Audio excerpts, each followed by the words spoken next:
Well, friends, we made it. We made it through Holy Week with the treacherous walk through the last days of Jesus' life and death. We made it through Easter Day with the glorious celebration of God's power to overcome death. And now we have arrived at the Easter season, where we'll hear the ancient stories of the risen Christ revealing himself to his followers time and time again in the weeks after his resurrection. We start where we ended last week, right after Jesus' garden appearance, where Mary Magdalene saw and believed and then testified to Jesus' aliveness. We find the disciples in what the text calls a house. Some say it was a room. You might have heard it called the upper room. Whatever its name, its significance is clear. It's the place where Jesus and his disciples prayed and planned and practiced what life would be like under the rules of engagement that Jesus came to bring. It was a place of learning and laughing, of correction and consolation, of the mundane and the miraculous. They've returned to the safety of this place they knew and loved to try and sort through what in the world is going on. Is he dead? They saw him dead. Is he alive? He can't be alive. What if he is? But it simply cannot be.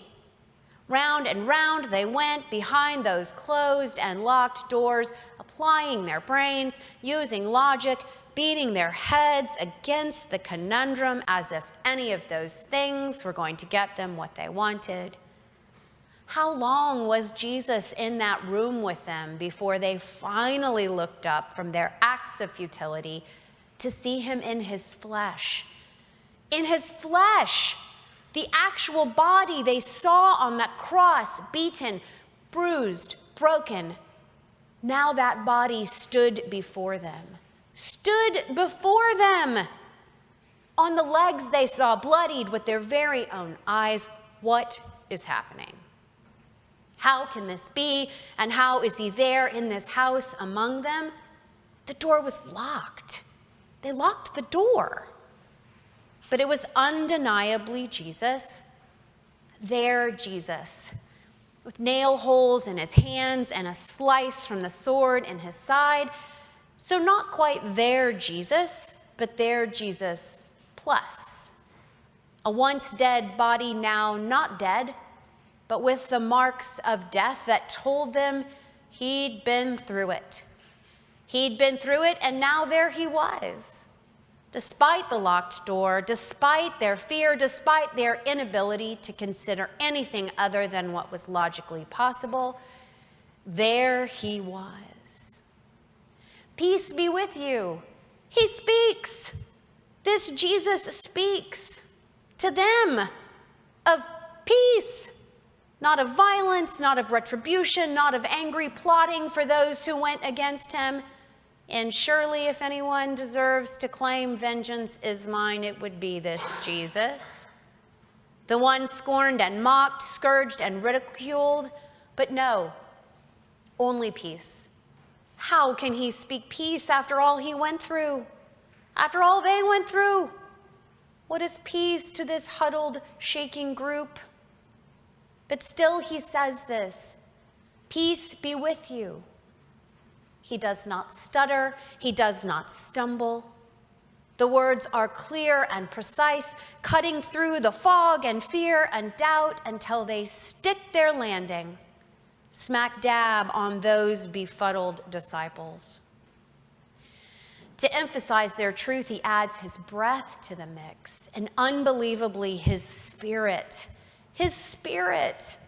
holy and precious and life-giving, further clearing away the muck and mud and shame and stewing until the dam is broken, until the clog is cleared, until the way is revealed and hope returns again. The disciples rejoiced when they saw the Lord. But the task is not complete because still there was that one, that Thomas, Now, in the middle of a nightmare come to life, he wandered alone, searching for a way through what he thought was the end. If only he'd kept just one egg to himself, but he'd put every last one into the basket of hope that he'd watched get crushed on the cross. So now all he had left was a big stinking mess of yolk and shells. He couldn't go with the others to their house, their room, their palace. Not me, he thought.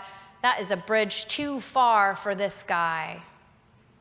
But friends don't let friends despair alone. And besides, these friends had something big to announce. So his companions found him, told him what went down, shared about the mighty display of glory and truth which unlocked, unblocked, uncorked the effervescence of their joy. But alas, still to no avail. Bearing witness to the miracle might plant a seed, but mere words would not sway him to their side. An encounter with the risen Christ was required. Thomas must see and touch his Lord to embrace the new reality. And so again to that same house, that same room, that place of love and understanding where so much was worked out over the years. There was still more of that work to do. So once again, through the now unlocked but still shut doors, Jesus went, pursuing the final one who needs to know. To convince, to persuade, to prove to this holy skeptic once and for all what is true. Not just for him, this Thomas we remember as a doubter, but for all of us who've shut ourselves in locked rooms of fear and confusion, refusing in our stubbornness to see that which is right in front of us. To all of us, Jesus comes again, does the song and dance again, but this time invites not just eyes to see, but hands to feel, bodies to engage with his body given for all. And there it is. The joy is complete. Thomas believes. Now may we believe. May we believe with our minds and with our hearts and with our souls and selves, our whole selves. And may our believing then point to the truth that a new creation has come into the world.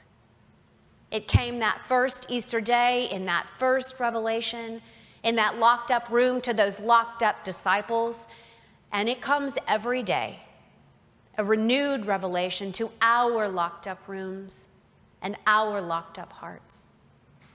And it changes everything. It breaks down any barrier our fear tries to put up. It crashes through any wall our doubt attempts to build. It plows over any structure our shame insists on constructing. It lays flat any fortress our pride demands we raise. It shines light into the dark places. It makes clean the dirty places. It spruces up the dull places. It breathes life into the death places. Fear, doubt, shame, pride, dark, dirty, dull, dead, none of it stands a chance against the one who rose again. Now, Jesus did many other signs in the presence of his disciples, which are not written in this book. Jesus does many signs in the presence of us disciples, which are not written in any book, at least not yet. Can we let them be the miracles that they are, rather than tame them into rational events that appear to make sense? Can we let them call us to speak peace to a world in love with violence? Can we let them unblind our eyes to see the glory of the resurrected world? Can we let them unlock our hearts to allow the Spirit to blow free? Friends, this is the stuff of the great 50 days of Easter. with its countless chances to partake of the great feast, imbibe of the life-giving drink, and hold fast to the holy mystery. Won't you join me in the joy? I guarantee it will not let us down.